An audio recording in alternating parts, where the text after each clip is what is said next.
Assalamualaikum warahmatullahi wabarakatuh. Pada kesempatan kali ini, kita akan mengkaji tentang geostrategi dan ketahanan nasional. Nah, berbicara tentang ketahanan nasional dan geostrategi, ini merupakan hubungan yang saling berkaitan dalam konteks untuk mencapai suatu tujuan nasional. Nah, tujuan nasional yang harus dikawal melalui geostrategi dan ketahanan nasional ini tentunya melibatkan semua stakeholder atau semua orang yang berkepentingan di negeri ini tanpa kecuali, bahkan juga seluruh warga bangsa Indonesia. Tidak hanya stakeholder saja yang mempunyai kepentingan, bahkan menjadi kewajiban kita sebagai bangsa Indonesia dalam mengawal, mengisi, menuju proses pembangunan nasional. Nah, seperti biasa, sebelum kita mengkaji lebih dalam, baik secara pemahaman maupun konteks aplikasi dalam kehidupan berbangsa dan bernegara, sekiranya kita perlu memahami landasan pemikiran yang kita mulai dari pengertian, definisi, atau konsep, sehingga kita mempunyai sebuah rujukan keilmuan, sehingga kita tidak salah arah bagaimana memahami geostrategi dan ketahanan nasional. Pertama, kita akan mengkaji geostrategi. Geostrategi itu bisa diartikan sebagai suatu metode atau suatu aturan-aturan mengenai usaha untuk mewujudkan cita-cita dan tujuan melalui proses pembangunan yang memberikan arahan tentang bagaimana strategi pembangunan dan keputusan itu dibuat secara terukur, terarah, terimajiner untuk menuju masa depan yang lebih baik, bermartabat, dan lebih sejahtera. Atau kata kuncinya gini, biar tidak bingung. Geostrategi bisa diartikan sebagai suatu metode ya, atau aturan-aturan untuk mewujudkan cita-cita dan tujuan melalui proses pembangunan yang memberikan arahan tentang bagaimana strategi pembangunan itu dibuat dan keputusan yang terukur, terarah, terimajinasi untuk mewujudkan masa depan yang terarah, lebih baik, dan bermartabat. Itu kata kuncinya ya, geostrategi. Artinya kalau di sini kita garis bawahi, memang geostrategi itu sebagai suatu metode atau cara dalam mencapai suatu cita-cita tujuan nasional ya, seperti itu. Tentunya dengan cara terukur, terarah, terimajinasi. Nah, tujuannya apa? Nah, tujuan konkretnya memang tujuannya pembangunan nasional ya. Demi apa ya? Demi menuju kehidupan masyarakat atau kehidupan bangsa dan negara ini kepada hal yang lebih aman, lebih baik, dan bermartabat. Kata kuncinya seperti itu.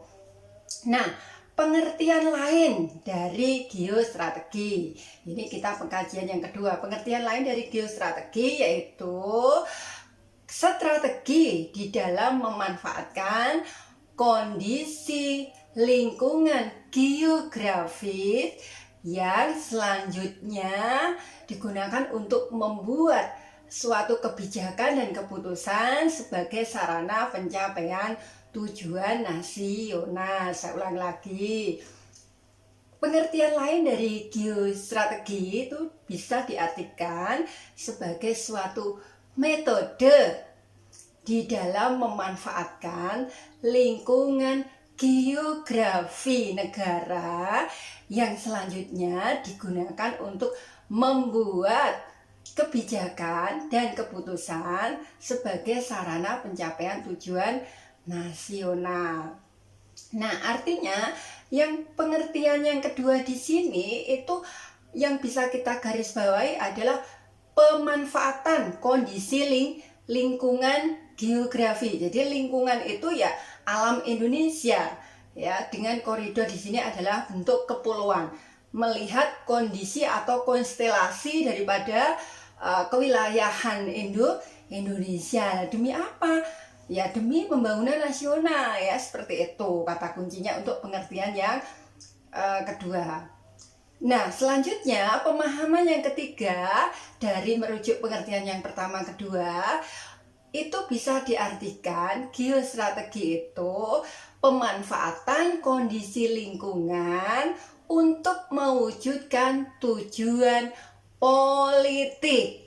Ya, saya ulangi lagi untuk pemahaman yang ketiga, geostrategi itu bisa diartikan sebagai pemanfaatan kondisi lingkungan untuk mewujudkan tujuan politik. Nah, berangkat dari ketiga pemahaman tadi, ya, upaya-upaya yang dilakukan dalam geostrategi itu diwujudkan dalam bentuk program-program yang ada di dalam pembangunan nasional.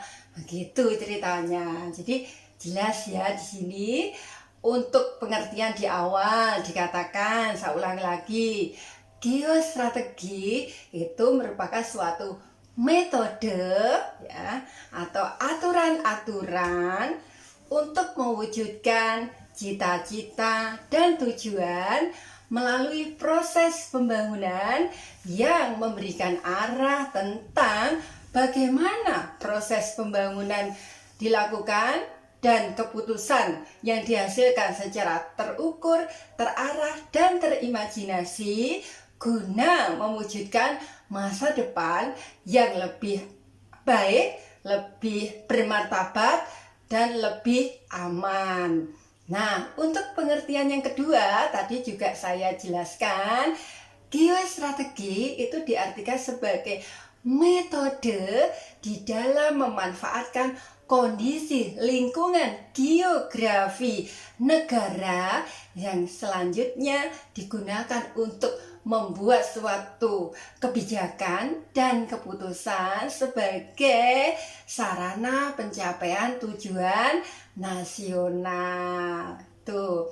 Nah, untuk pemahaman yang ketiga, berangkat dari pengertian yang pertama dan pengertian yang kedua, bisa disimpulkan juga oleh karenanya geostrategi itu bisa dikatakan sebagai pemanfaatan kondisi lingkungan untuk mewujudkan tujuan politik. Nah, mengingat tiga pengertian atau pemahaman tentang geostrategi itu, tentu kita bertanya-tanya bentuk wujudnya seperti apa. Wujud daripada geostrategi itu diwujudkan dalam bentuk program-program yang ada di dalam pembangunan nasional. Jelas ya, untuk dasar fondasi apa itu geostrategi. Jadi tidak ada pertanyaan di sini. Jadi kalau kita garis bawahi, geostrategi itu melihat konteks, ada metode, ada cara, kemudian ada sumber daya alam yang ada, terus pemaksimalan pemanfaatan yang ada dari metode, cara, sumber daya alam yang ada dalam konteks untuk mencapai suatu tujuan nasional. Di situ pemahamannya ya.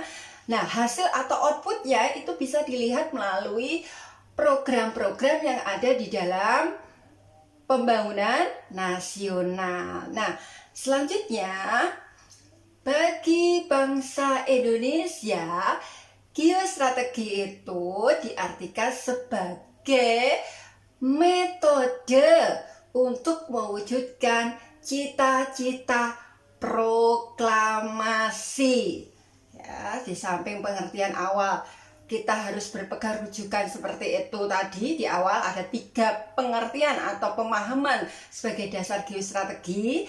Nah, untuk selanjutnya masih menguatkan pengertian yang di atas, bahwa bagi Indonesia geostrategi itu merupakan metode untuk mewujudkan cita-cita proklamasi sebagaimana yang tertuang di dalam pembukaan Undang-Undang Dasar 1945.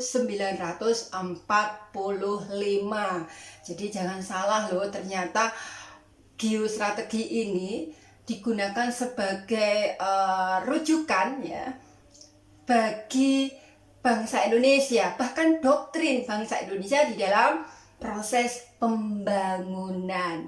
Karena pemahaman itu, yang saya maksud adalah karena pemahaman geostrategi itu merupakan metode untuk mewujudkan cita-cita proklamasi yang diwujudkan di dalam pembukaan Undang-Undang Dasar 1945 melalui proses pembangunan. Hal tersebut, kesadaran akan tujuan itu menjadikan geostrategi itu sebagai rujukan, terus kemudian sebagai arahan, sebagai pegangan, bahkan doktrin dalam pembangunan nasional, sehingga lazim biasa disebut dengan ketahanan nasional. Seperti itu. Masih bingung lagi? Saya tekankan lagi di sini.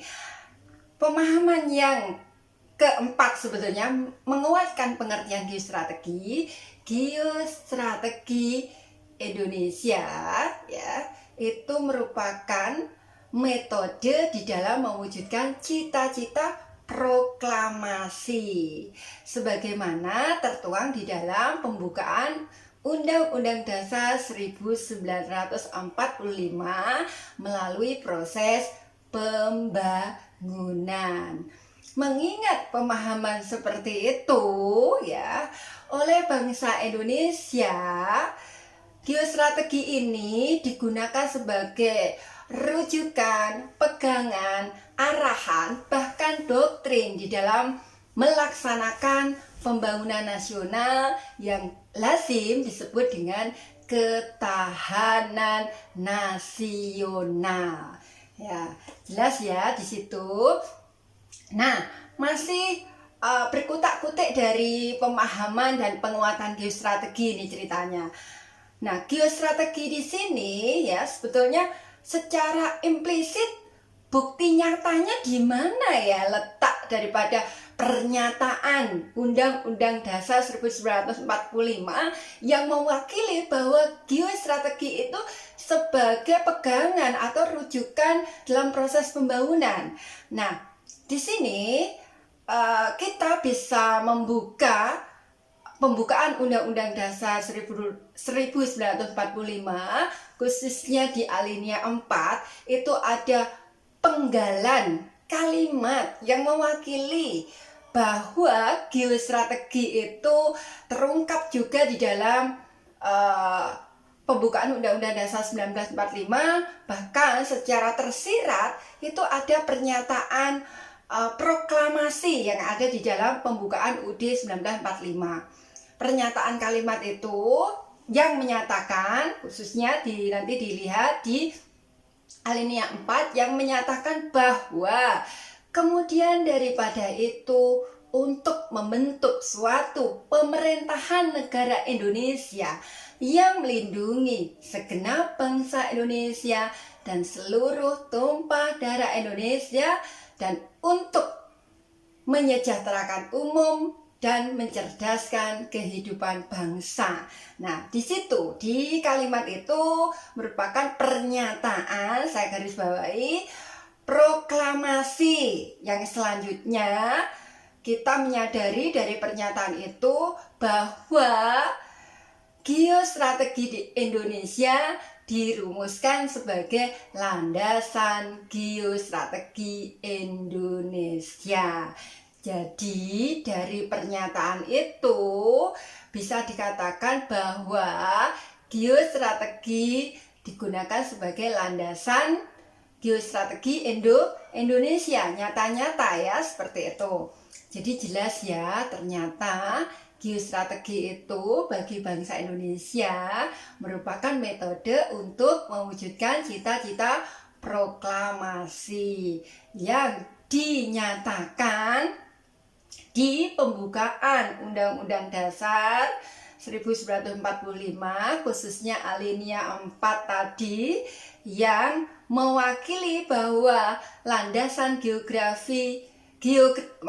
landasan geostrategi Indonesia terwakili di dalam pembukaan UUD 45, khususnya alinea 4, yang menyatakan kemudian daripada itu untuk membentuk suatu pemerintahan negara Indonesia yang melindungi segenap bangsa Indonesia dan seluruh tumpah darah Indonesia, dan untuk memajukan kesejahteraan umum dan mencerdaskan kehidupan bangsa. Nah, itu pernyataan secara tersirat, bahkan terbuktikan bahwa geostrategi memang layak atau memang patut menjadi pegangan atau saya katakan doktrin bagi bangsa Indonesia di dalam proses pembangunan nasional. Nah, kalau kita perhatikan dari kalimat yang tersirat yang mewakili proklamasi yang menyatakan geostrategi digunakan sebagai landasan oleh bangsa Indonesia atau oleh negeri ini, itu sebetulnya kedudukannya senada, seirama, seiring dengan kedudukan Undang-Undang Dasar 1945 sebagai landasan fundamental negara. Ya, jadi tolong diperhatikan kalau kita melihat pemahaman landasan fundamental geostrategi yang tertuang di dalam pembukaan Undang-Undang Dasar 1945, ternyata kalau kita telisik, kita analisis bersama, kedudukannya itu senada, seirama, seiring dengan pembukaan Undang-Undang Dasar 1945 sebagai suatu dasar fundamental negara. Dengan demikian bisa kita simpulkan bahwa kedudukan landasan fundamental geostrategi dan UUD 45 itu ada hubungan yang saling berkaitan. Oleh sebab itu, posisinya ini berkaitan dengan terbentuknya bangsa Indonesia. Jadi, tolong nanti bisa dianalisis terbentuknya bangsa Indonesia itu ya, karena ada keterkaitan antara landasan fundamental geostrategi Indonesia dengan landasan fundamental negara yang menyatakan bahwa itu ada keterkaitan dengan terbentuknya bangsa ini. Nah, keterbentukan bangsa ini tidak lepas dari, kita tahu sendiri, beragam suku, ras, etnis, budaya, kemudian proses perjuangan, nasib, serta tujuan demi mencapai tujuan kehidupan berbangsa yang lebih baik dan bermartabat. Nah, seperti itu ya. Artinya perlu kita garis bawahi bahwa sekali lagi keterkaitan landasan fundamental geostrategi dengan pembukaan Undang-Undang Dasar 1945 itu posisinya senada, seirama, seiring ya, sama-sama sebagai dasar fundamental negara. Karena posisinya sama, ini tentu berkaitan dengan keterkaitan dengan terbentuknya bangsa ini. Nah, keterbentukan bangsa ini berangkat dari mana? Kita melihat dari latar belakang bentukan bangsa, berangkat daripada etnis, kemudian suku, ras, budaya, kemudian agama, kepentingan proses perjuangan, kemudian persamaan nasib dan tujuan demi mencapai kehidupan yang lebih baik dan bermartabat, ya, seperti itu. Nah, berangkat dari pemahaman yang ada tentang geostrategi dan posisi strategi, di sini dapat kita tarik kesimpulan. Kalau demikian, geostrategi itu diperlukan, ya, pentingnya geostrategi itu kita akan memahami. Pentingnya geostrategi itu diperlukan untuk dikembangkan supaya bisa mewujudkan mewujudkan dan mempertahankan integritas bangsa dan wilayah tumpah darah negara Indonesia. Saya ulangi lagi, pentingnya berangkat dari pengertian-pengertian yang sudah ada ya, yang di awal saya jelaskan. Dengan demikian pentingnya geostrategi itu diperlukan dan dikembangkan untuk mewujudkan integritas bangsa dan wilayah tumpah darah negara Indonesia. Nah, mengingat kondisi bangsa, ya kondisi bangsa ini kehidupan bangsa. Nah, kondisi bangsa dari mana? Ya kondisi dari etnis, suku, ras, budaya, ya agama, proses sejarah, kemudian ada nasib, tujuan demi mencapai tujuan nasional atau tujuan yang lebih baik dan bermartabat tadi, ya. Dengan menengok kondisi bangsa, dengan melihat konstelasi kewilayahan Indonesia, maka geostrategi Indonesia dirumuskan dalam bentuk ketahanan nasional. Seperti itu sejarahnya. Sebelum kita mengkaji yang kedua, yaitu ketahanan nasional. Saya ulangi lagi untuk titik yang terakhir sebelum kita melangkah ke pengkajian tentang ketahanan nasional. Nah, dari pemahaman-pemahaman tadi masih geostrategi. Geostrategi itu kita pelajari atau kita perlukan untuk dikembangkan selanjutnya untuk diwujudkan dan dipertahankan untuk integritas bangsa dan wilayah tumpah darah negara Indonesia. Nah, mengingat kondisi bangsa Indonesia yang majemuk, ya tadi ada suku ras itu kan kondisi bangsa Indonesia yang majemuk dan konstelasi wilayah geografis Indonesia yang ya seperti kita ketahui di kajian geopolitik dan wawasan Nusantara itu, jadi geostrategi di Indonesia itu dirumuskan dalam bentuk ketahanan nasional. Jelas ya di situ. Jadi dalam pengkajian geostrategi ini yang perlu kita garis bawahi adalah posisi, aturan, cara. Yang pertama, poin-poin pentingnya. Yang kedua, rujukannya, yaitu Pancasila dan Undang-Undang Dasar 1945 itu sudah pasti. Yang ketiga, melihat konstelasi kemajemukan bangsa Indonesia. Dan yang keempat, melihat konstelasi letak geografi atau kewilayahan Indonesia yang kemudian dirumuskan, ya geostrategi tadi dirumuskan di Indonesia ini dalam bentuk ketahanan nasional. Nah, selanjutnya pointer yang kedua kita mengkaji tentang ketahanan nasional. Nah, sebenarnya konsep ketahanan nasional ini sudah dimulai tahun 1960-an ya. Jadi pemahaman atau wacana ya, pengkajian tentang ketahanan nasional ini sudah sejak tahun 1960-an ya, 1960-an kemudian diaplikasikan atau diterapkan oleh Presiden RI yang pertama, yaitu Presiden Insinyur Soekarno tahun 1962 itu di Sekolah Staf Komando Angkatan Darat yang posisinya ada di Bandung. Saya ini posisinya hanya bisa menceritakan karena konteksnya kita lebih condong pada literasi karena saya masuk generasi 1970-an.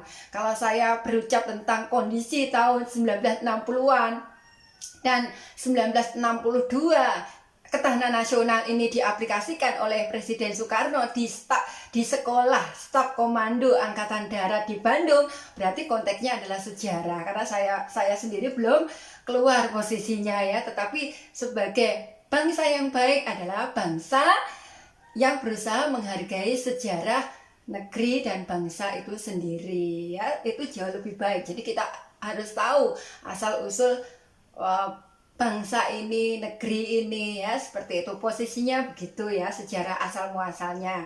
Saya ulangi lagi, asal muasal daripada ketahanan nasional, pemahaman istilah itu keluar sejak tahun 1960. Kemudian diaplikasikan, mulai direalisasikan oleh Presiden RI yang pertama, yaitu Presiden Insinyur Soekarno tahun 1962 di Sekolah Staf Komando Angkatan Darat di Bandung posisinya. Nah, sejak itu berusaha diviralkan oleh beliau, berusaha dibomingkan. Nah, pertanyaan selanjutnya adalah, dari sejarah yang ada, kita seperti kebiasaan kita, apa itu pemahaman atau pengertian ketahanan nasional? Ketahanan nasional itu bisa diartikan sebagai suatu kondisi dinamis suatu bangsa yang berisi keuletan dan ketangguhan serta memiliki kemampuan untuk mengembangkan kekuatan nasional yang berfungsi untuk menghalau atau mengantisipasi kemungkinan terjadinya ATHG, ancaman, tantangan, hambatan, dan gangguan, baik secara langsung maupun tidak langsung terjadi di negeri ini yang sekiranya mengganggu integritas, identitas, kehidupan berbangsa dan bernegara di dalam proses pencapaian tujuan nasional. Seperti itu. Masih bingung? Kalau bingung, saya ulangi lagi pemahaman ketahanan nasional, kemudian saya akan garis bawahi apa yang supaya seperti itu tuh ketahanan nasional, ya seperti itu.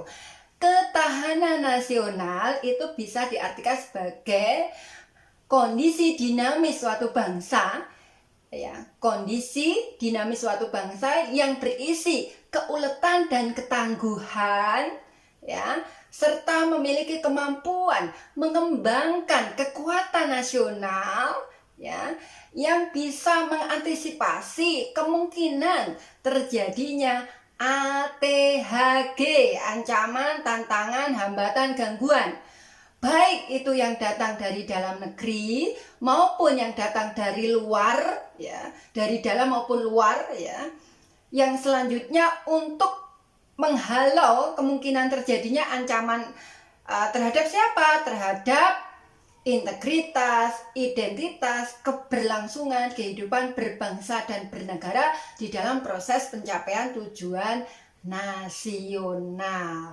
Jelas ya di sini. Jadi maksudnya begini, ketahanan nasional itu intinya kondisi suatu bangsa, ya, bangsa Indonesia itu intinya digiring atau disadarkan harus mempunyai keuletan, harus mempunyai ketangguhan, bahkan kita bangsa Indonesia harus mempunyai kemampuan untuk menguatkan atau memberikan pengembangan kekuatan nasional. Nah, untuk apa? Ya, untuk mengantisipasi ATHG, ancaman, tantangan, hambatan, gangguan yang dimungkinkan terjadi baik dari dalam maupun luar. Nah, itu dalam rangka apa ya? Untuk dalam rangka mengproteksi kemungkinan ancaman terhadap identitas, ancaman terhadap integritas, keberlangsungan kehidupan berbangsa dan bernegara di dalam proses pencapaian tujuan nasional. Enak kan? Jelaskan di situ. Jadi kata kuncinya ketahanan nasional itu kita bangsa ini harus ulet, harus tangguh, kemudian harus mempunyai kemampuan untuk mengembangkan kekuatan nasional, ya, untuk mewujudkan tujuan nasional dengan tetap mengantisipasi kemungkinan-kemungkinan yang memang mengganggu keberlangsungan kehidupan berbangsa dan bernegara. Kata kuncinya di sana. Nanti secara tidak langsung ketika saya menjelaskan lagi, biasanya saya ulangi lagi pemahaman seperti itu supaya kita bangsa Indonesia bisa betul-betul memahami ketahanan nasional seperti itu, gitu ya. Nah, selanjutnya berangkat dari pengertian itu perlu kita sadari ya, kan itu ada tujuan ya. Bangsa Indonesia idealnya kan mempunyai keuletan, ketangguhan. Kemudian tadi kan mempunyai kemampuan mengembangkan kekuatan nasional. Itu kan sama dengan pemahaman yang sekiranya tidak bisa bebas daripada tujuan. Artinya ketahanan nasional mempunyai tujuan yang seperti itu. Nah, dalam kondisi apa? Kondisi kehidupan berbangsa dan bernegara. Pertanyaannya adalah siapa yang mewujudkan? Ya, karena ketahanan nasional sebagai pemahaman yang demikian itu memang harus diwujudkan oleh kita semua bangsa Indonesia tanpa kecuali. Nah, diwujudkan oleh kita semua tanpa kecuali itu bisa dimulai sejak dini atau sejak awal oleh kita, baik secara pribadi, baik kita secara keluarga, lingkungan, daerah maupun secara nasional. Jadi jelas ya di situ bahwa ketahanan nasional itu suatu kondisi dinamis suatu bangsa yang berisi keuletan, ketangguhan, kemudian yang mempunyai kemampuan mengedepankan kekuatan nasional ya untuk mengantisipasi kemungkinan ATHG, ancaman, tantangan, hambatan dari luar. Yang selanjutnya baik itu yang berangkat dari dalam maupun luar ya, untuk menjaga demi keberlangsungan kehidupan berbangsa dan bernegara atau demi menjaga integritas identitas bangsa Indonesia dalam proses pencapaian tujuan nasional. Nah, pemahaman di situ ada upaya atau tujuan yang perlu sekiranya kita bangsa Indonesia melakukannya tanpa kecuali. Idealnya upaya tersebut perlu dilakukan lebih awal atau lebih dini dari mulai kita secara pribadi, keluarga, lingkungan, daerah, dan nasional. Nah, berangkat dari pemahaman tersebut, ya proses keberlanjutannya bagaimana? Proses keberlanjutan upaya daripada ketahanan nasional itu tetap masih melihat koridor geostrategi Indonesia. Jadi keberlanjutan daripada ketahanan nasional itu tetap dilakukan, rujukannya itu adalah pengertian dari geostrategi di awal yang saya jelaskan tadi. Itu ya keberlanjutan pelaksanaannya dengan melihat konteks kondisi bangsa Indonesia dan konstelasi geografi Indonesia hingga akhirnya ketahanan nasional ini memiliki suatu konsepsi ketahanan nasional. Jadi jangan bingung ya, ada ketahanan nasional, ada konsepsi ketahanan nasional. Nah, terus bedanya di mana? Nah, hampir ada persamaan tapi sebenarnya beda. Ya, seperti ini. Awalnya kan kita pemahaman pengertian ya. Pengertian daripada ketahanan nasional, kita pahami ternyata ketahanan nasional itu merupakan kondisi suatu bangsa yang berisi keuletan, ketangguhan.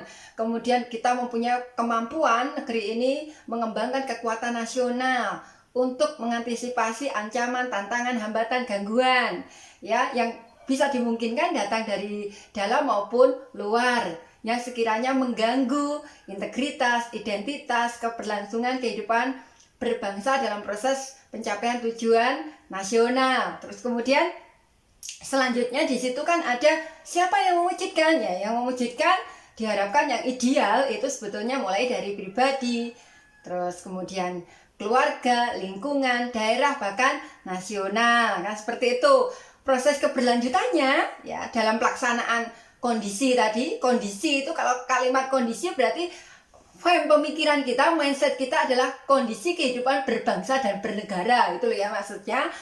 Nah, itu masih merujuk geostrategi atau posisinya di sini pemahaman di awal. Nah, selanjutnya tetap memperhatikan konstelasi kewilayahan Indonesia, terus kemudian kondisi nasional kita, jadi kondisi bangsa ya tadi dari berbagai multikultural atau berangkat dari keanekaragaman yang kita miliki ya, dari suku, ras, etnis tadi ya saya lihat. Nah, kemudian masih di ketahanan nasional, saya tadi mengatakan lahirlah atau muncullah rumusan konsepsi ketahanan nasional. Pertanyaannya adalah apa itu konsepsi ketahanan nasional? Konsepsi ketahanan nasional itu merupakan konsepsi tentang pengembangan kekuatan nasional. Saya ulangi lagi, konsepsi ketahanan nasional itu konsepsi pengembangan kekuatan nasional yang melalui pengaturan, ya, penyelenggaraan kesejahteraan dan keamanan, ya, yang serasi, selaras, seirama pada seluruh aspek kehidupan secara utuh, terpadu, menyeluruh berdasarkan Pancasila, Undang-Undang Dasar 1945, dan wawasan Nusantara. Saya ulangi lagi, jadi kok bingung ya nyampe sini gitu ya. Jadi saya tekankan lagi, konsepsi ketahanan nasional merupakan konsepsi pengembangan kekuatan nasional. Tolong berhenti di sini. Konsepsi ketahanan nasional sama dengan konsepsi pengembangan kekuatan nasional melalui pengaturan dan penyelenggaraan kesejahteraan dan keamanan secara, ya, serasi, selaras, seirama, ya, atas seluruh upaya bangsa Indonesia atau seluruh aspek kehidupan yang ada di Indonesia, maksudnya di sini demi mencapai suatu upaya yang senada, seirama, ya, berdasarkan Pancasila, UUD 45 dan wawasan Nusantara. Jadi harapan saya di sini tidak ada yang bingung. Nah, konsepsi ketahanan nasional, gini konkretnya lagi. Konkretnya pemahaman konsepsi ketahanan nasional ini merupakan kemampuan bangsa Indonesia. Ya, kemampuan itu ya di dalamnya ada keuletan dan ketangguhan dan kemampuan mengedepankan kekuatan nasional yang lebih menitik beratkan pada sektor keamanan dan kesejahteraan. Sudah, itu biar tidak bingung. Jadi konsepsi ketahanan nasional ini berisi keuletan, ketangguhan, pengembangan kekuatan nasional yang orientasi lebih condong kepada kesejahteraan dan keamanan. Pertanyaannya adalah, kesejahteraan itu bisa digambarkan seperti apa? Keamanan itu bisa digambarkan seperti apa?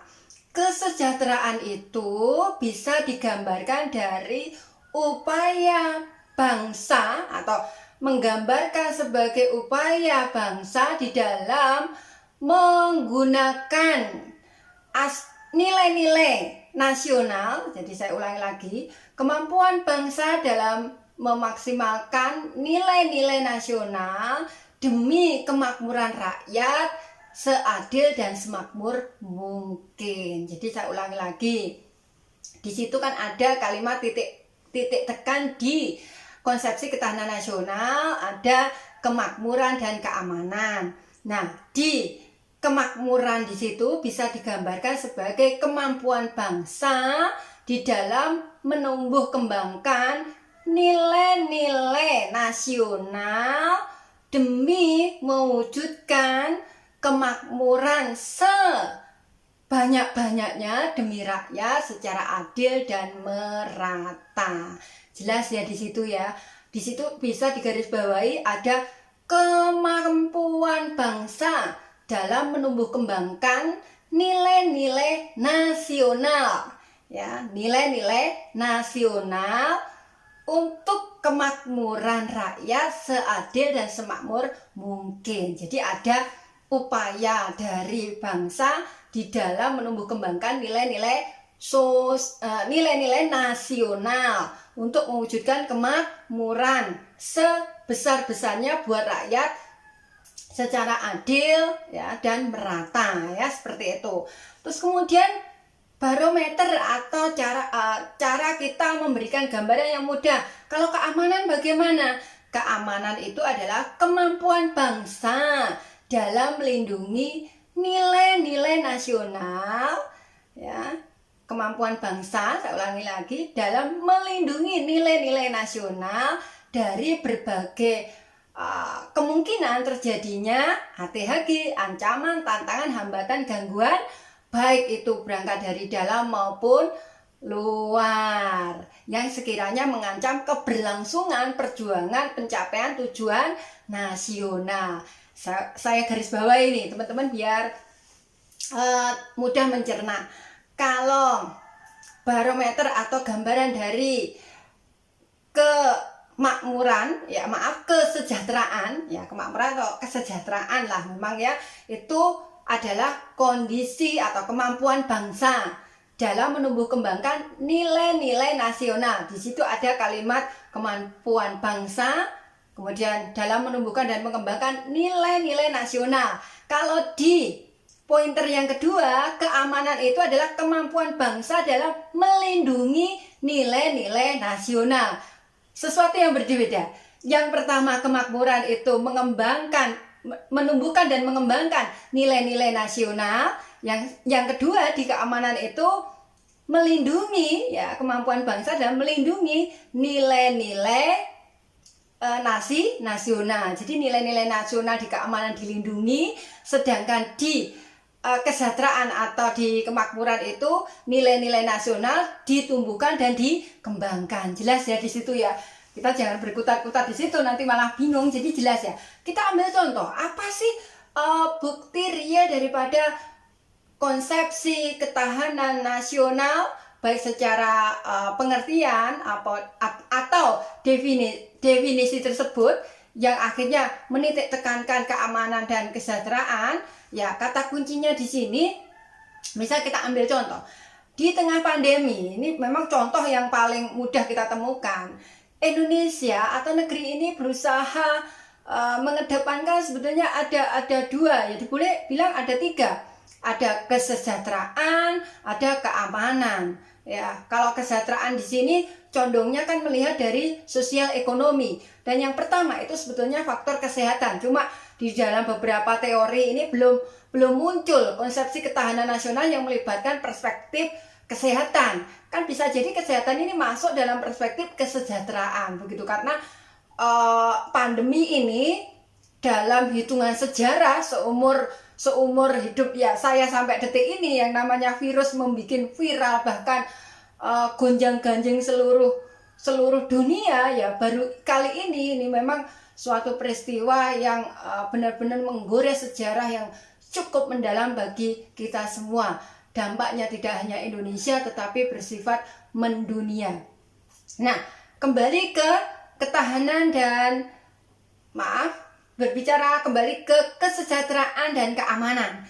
Kesejahteraan dan keamanan di sini posisinya ya memang harus seimbang begitu ya. Sejahtera tapi nggak aman juga berbahaya. Kita ambil contoh nih, di tengah pandemi ini ada beberapa informasi, mungkin teman-teman yang ada di kampung masing-masing atau memang sudah terlanjur terisolasi di posisi masing-masing, sehingga kalau kita perhatikan di tengah meningkatnya angka PHK yang cukup tinggi, terus kemudian karena kebijakan PSBB, physical distancing, kemudian jaga jarak, mau tidak mau itu memang sesuatu yang tidak bisa kita hindari, yang namanya PHK ya.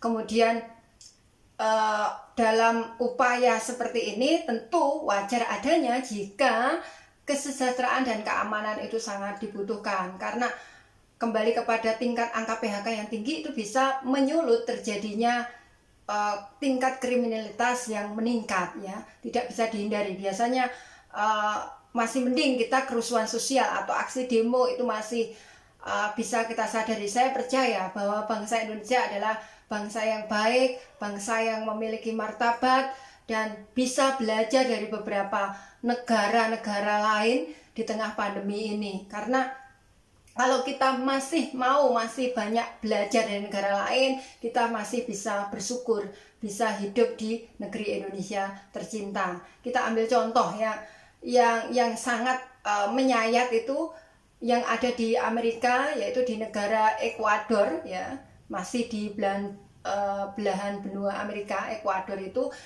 karena tingkat penanganan pasien korban COVID-19 atau virus corona ini saking overloadnya sehingga tenaga medis tidak mampu menangani bahkan menampung mayat-mayat yang memang sudah posisinya meninggal sehingga ada di jalan-jalan dan di mana-mana.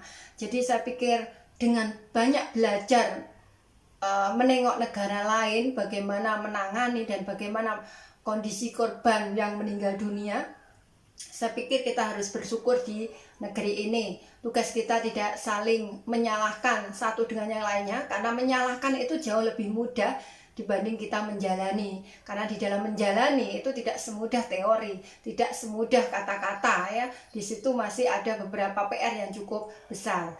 Marilah kita bangsa yang besar belajar saling menghargai satu dengan yang lainnya. Setelah itu mengambil hikmah di balik semua kejadian ini sehingga kita bisa memetik namanya ilmu daripada peristiwa yang namanya pandemi, khususnya di negeri ini ya, bahwa negeri ini masih baik-baik saja ya, seperti itu. Kalau memang nanti kita perlu menyesuaikan kondisi perekonomian menuju lebih baik, ya tidak usah saling menyalahkan, ayo kita mengisi bersama-sama. Tapi memang tidak bisa kita pungkiri bahwa Indonesia itu memang sangat kompleks sekali dari segi geografinya ya, kemudian dari posisi multikulturalnya bangsa. Itu saya percaya bahwa kita bisa menjadikan semua itu kekuatan bersama. Nah, selanjutnya masih di dalam ketahanan nasional dan konsepsi ketahanan nasional, kita itu mengenal yang namanya asas-asas ketahanan nasional. Apa sih asas ketahanan nasional?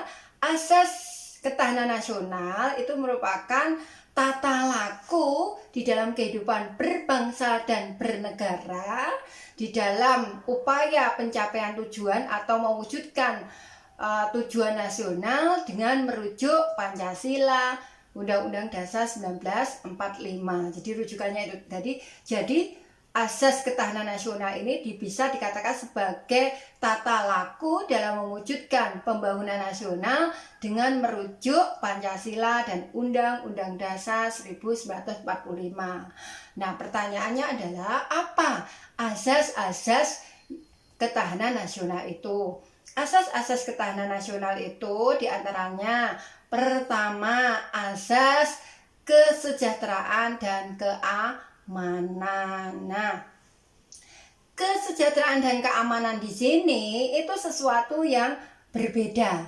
Ya, jelas katanya aja berbeda. Yang satu kata sejahtera, yang satu kata keamanan. Ya, kalau kita perhatikan sesuatu itu berbeda, dua kata berbeda tetapi tidak bisa dipisahkan, mempunyai keterkaitan yang sangat erat antara kesejahteraan dan keamanan. Artinya perlu dilakukan secara seimbang, selaras di dalam konteks seluruh aspek kehidupan. Kita ambil contoh, sejahtera saja dalam pembangunan kita berusaha mengedepankan kesejahteraan saja, tapi keamanan tidak ada. Ya, ini kita manusia gusar tentunya ya. Oleh sebab itu, di materi geopolitik dan wawasan Nusantara, saya kan sudah menjelaskan bahwa Indonesia itu cinta damai, tetapi lebih cinta kemerdekaan. Sama dengan posisi di sini, kita kesejahteraan dan keamanan ini harus seimbang. Sejahtera saja tidak aman, orang gusar. Ya, sama dengan posisi pandemi saat ini, semua orang katakanlah tingkat kesejahteraannya lagi mengalami defisit, penurunan.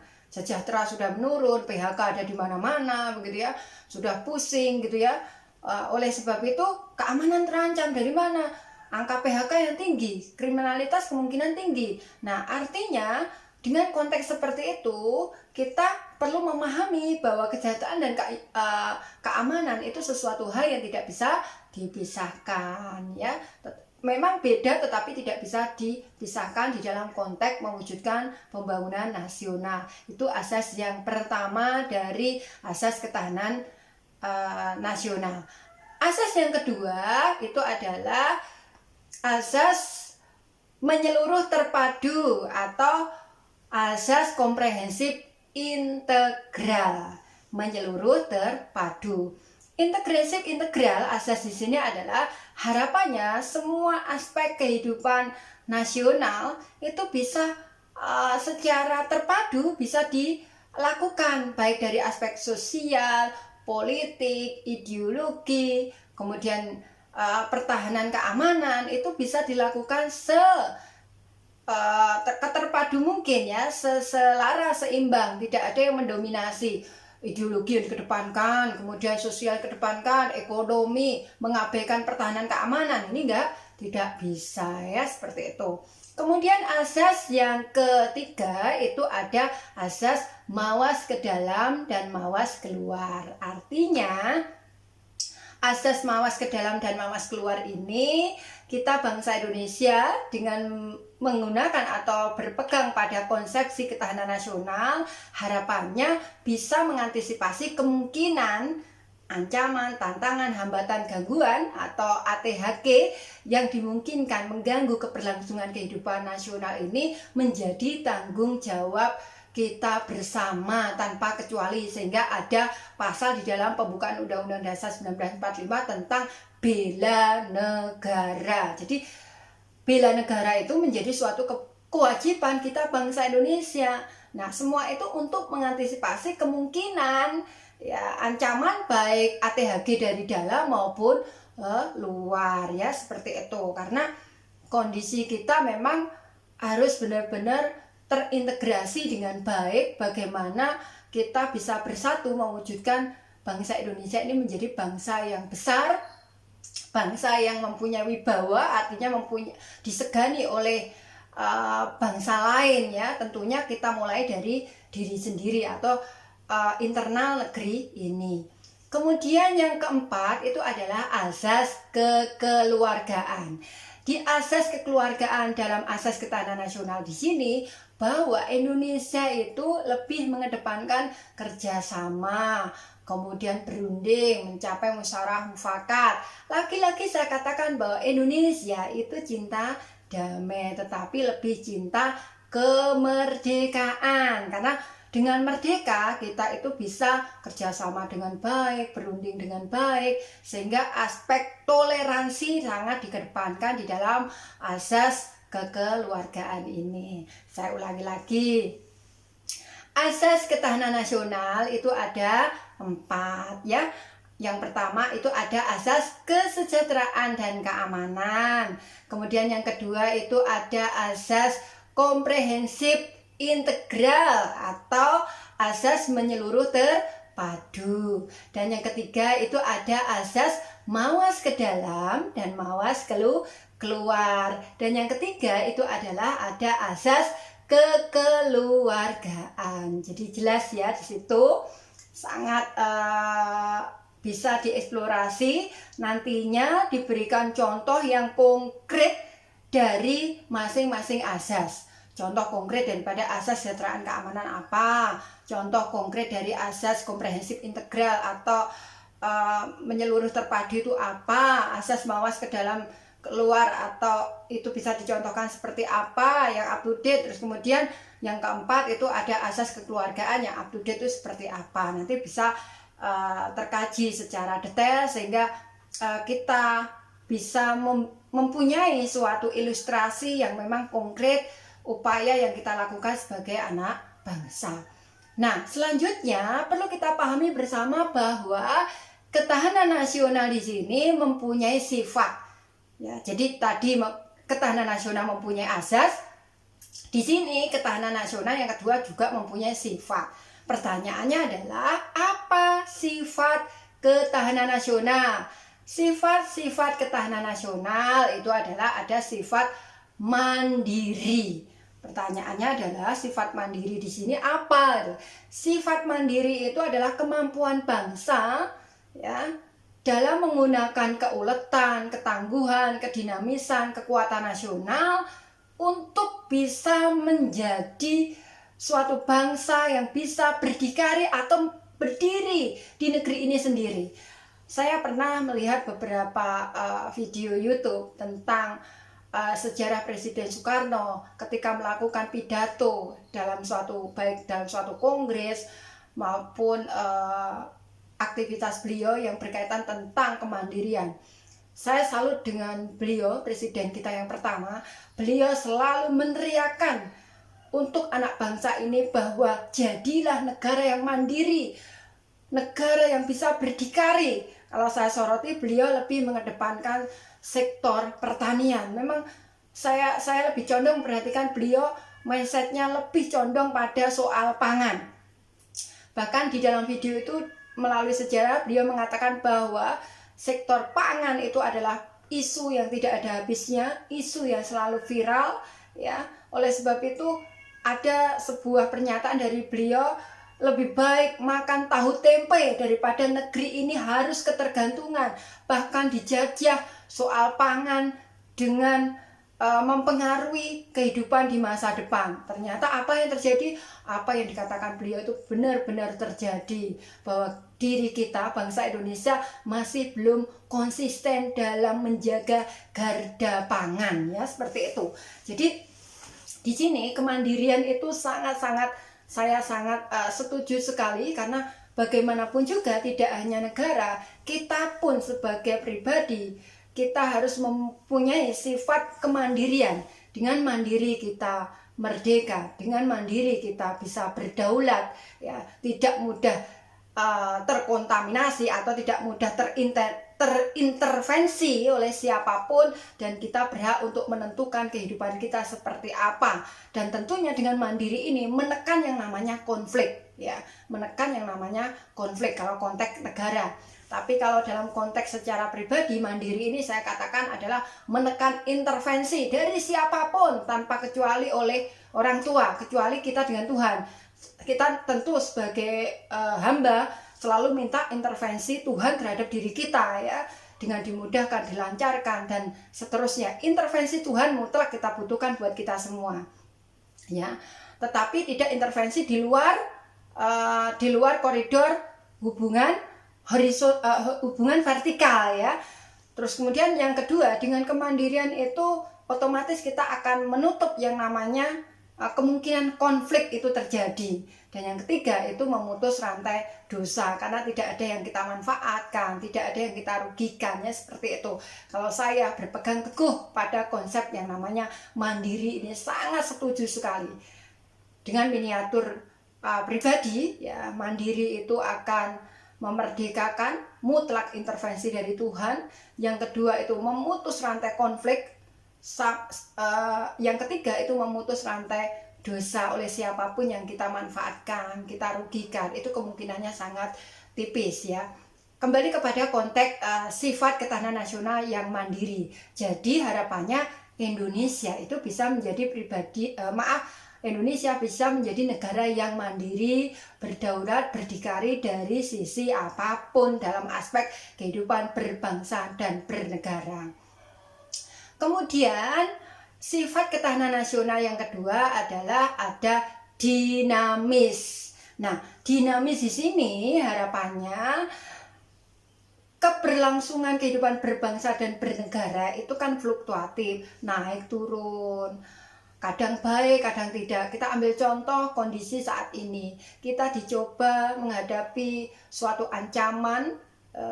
Di sini ancamannya ya ancaman pandemi, ya, karena memang tidak hanya Indonesia, dan ancamannya itu ancaman terselubung, dan ancamannya itu laten, dan sifatnya sangat-sangat abstrak, karena kita melawan yang namanya virus sejenis makhluk mikro yang kasat mata, tetapi dampaknya luar biasa. Nah, ini harapannya kita bisa dinamis menangani permasalahan COVID ini, ya. Jadi itu dinamis, fleksibel. Bagaimana kita menggunakan kekuatan nasional untuk bisa meredam kemungkinan parahnya terjadinya COVID ini, ya. Upaya pemerintah sudah konkret, ya, salah satunya dengan mengeluarkan kebijakan yang terbaru itu melarang mudik. Nah, melarang mudik itu salah satu upaya menggunakan kekuatan nasional, karena di sini perlu kita pahami bahwa di dalam ketahanan nasional itu kan ada aspek alamiah dan aspek sosial. Nah, aspek alamiah itu termasuk demografi, kependudukan, ya. Yang tidak kalah pentingnya aspek kependudukan, terus aspek geografi atau wilayah dan alam itu sendiri. Jadi sumber daya alam maksudnya. Nah, Dinamis di sini artinya menyesuaikan, karena memang kondisi sosial, kondisi kehidupan ini fluktuatif, naik turun ya. Tidak ada sesuatu yang pasti dalam kehidupan ini kecuali kepastian kematian itu sifatnya pasti. Untuk yang lain tidak ada yang pasti. Sekiranya dari dinamis di sini perlu kita munculkan sebagai tidak hanya miniatur negara tetapi juga miniatur pribadi, bahwa kita manusia harus mempunyai sifat adaptasi ya, adaptasi yang fleksibilitas yang tinggi terhadap kondisi lingkungan. Kita harus aktif ya dalam mensikapi situasi yang terjadi, dinamis ya. Sifat ketahanan nasional yang kedua adalah dinamis. Kemudian yang ketiga itu adalah wibawa. Nah, wibawa ini sesuatu yang sangat penting. Suatu negara bisa dihargai, semakin dihargai ketika kita bisa menjadikan bangsa ini sebagai kekuatan ya. Ya, kekuatan di sini apa? Dengan kekuatan nasional. Misalnya Indonesia menjadi lebih maju, lebih makmur, lebih sejahtera. Otomatis di mata dunia Indonesia akan lebih mempunyai wibawa. Kita ambil contoh misalnya ketika kita pilkada, kemudian ketika kita menangani virus corona saat ini, kemudian setiap negara itu mempunyai cara, itu juga sebagai kontribusi kewibawaan negeri ini di mata dunia. Oh, ternyata Indonesia menangani COVID-19 ini cara pemotong rantai penularannya itu melalui social distancing ya, kemudian melalui physical distancing. Ini kalau social distancing dan physical distancing bisa jadi memang luar negeri menerapkan. Tetapi untuk PSBB, jaga jarak sosial skala besar, itu bisa jadi itu milik Indonesia, atau khusus pemilihan Presiden Jokowi dalam mengaplikasikan pemotongan mata rantai COVID.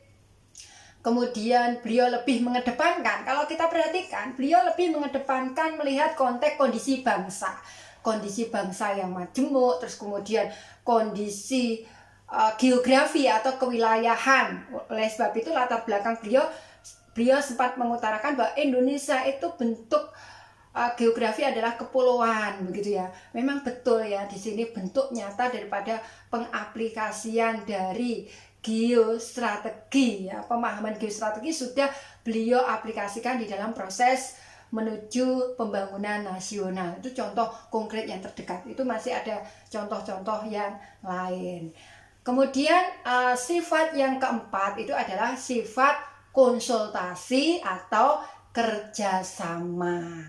Nah, di sifat yang keempat ini, konsultasi dan kerjasama, Indonesia sangat sekali lagi mengedepankan yang namanya kerjasama, saling menguntungkan, mengisi ketertiban dunia, ikut mengisi ketertiban dunia ya negeri ini, karena negeri yang baik adalah negeri yang bisa menghargai negara lain, bisa menjaga keamanan, ketertiban, ikut melaksanakan ketertiban yang ada di dunia sebagaimana tertuang di dalam pembukaan Undang-Undang Dasar 1945 alinea 4 juga, yang di video sebelumnya saya jelaskan di materi geopolitik dan wawasan Nusantara.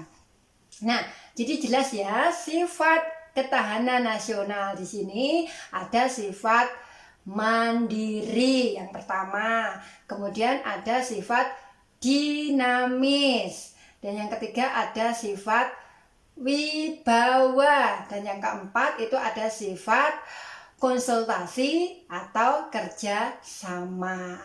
Nah, kemudian di dalam ketahanan nasional itu tadi yang sempat saya masukkan di beberapa celah dalam pemberian penjelasan asas ketahanan nasional, itu mempunyai sifat alamiah dan sosial. Sifat alamiah daripada ketahanan nasional itu ya ada aspek demografi, ada aspek kependudukan. Kemudian yang kedua ada aspek geografi atau kewilayahan, konteks kewilayahan. Kemudian yang ketiga itu ada aspek sumber daya alam, itu aspek ketahanan nasional dari aspek alamiah. Kemudian dari yang kedua yaitu aspek ketahanan nasional yang bersifat sosial, itu ada ideologi, ada pertahanan, keamanan, sosial, ekonomi, ya, seperti itu. Kalau ada aspek lain yang tidak disebutkan tidak bermaksud tidak menghormati, tetapi paling tidak melalui aspek ideologi, pertahanan keamanan, sosial, ekonomi. Nah, ini menjadi sesuatu yang menjadi garda yang terdepan di dalam proses keberlangsungan kehidupan berbangsa dan bernegara, ya. Makanya yang selalu dikedepankan kan adalah kesejahteraan dan keamanan.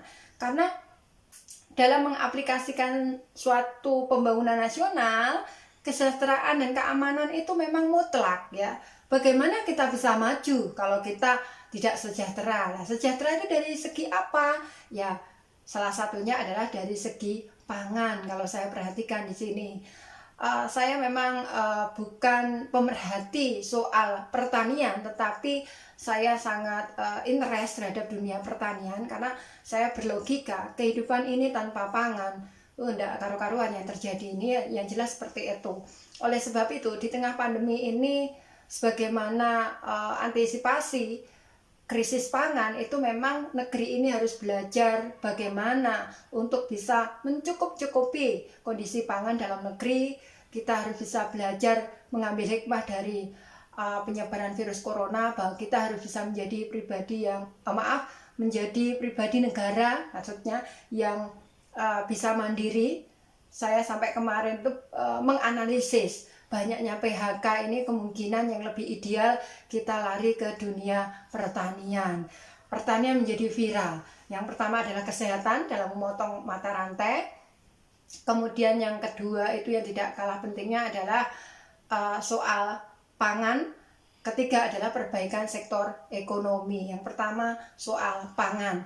Ini lagi-lagi kembali kepada statement Presiden Soekarno. Pangan akan menjadi isu yang selalu muncul di permukaan bumi ini selama hayat masih di kandung badan.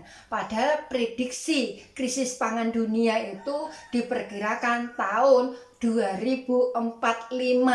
Itu dari prediksi beberapa analisis dari PBB sendiri dikatakan seperti itu. Tapi apa nyatanya? Saya sebelum corona itu masuk Indonesia, positifnya mulai peserta libur atau sekolah libur setanah air itu kan 16 Maret.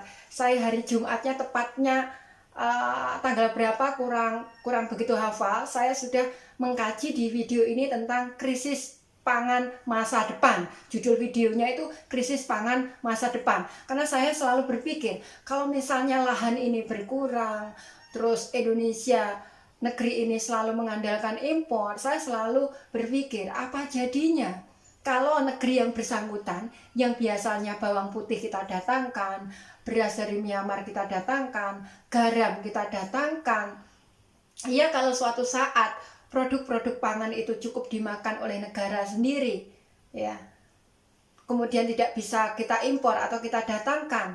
Nah, tentu ketergantungan ini sangat-sangat berbahaya.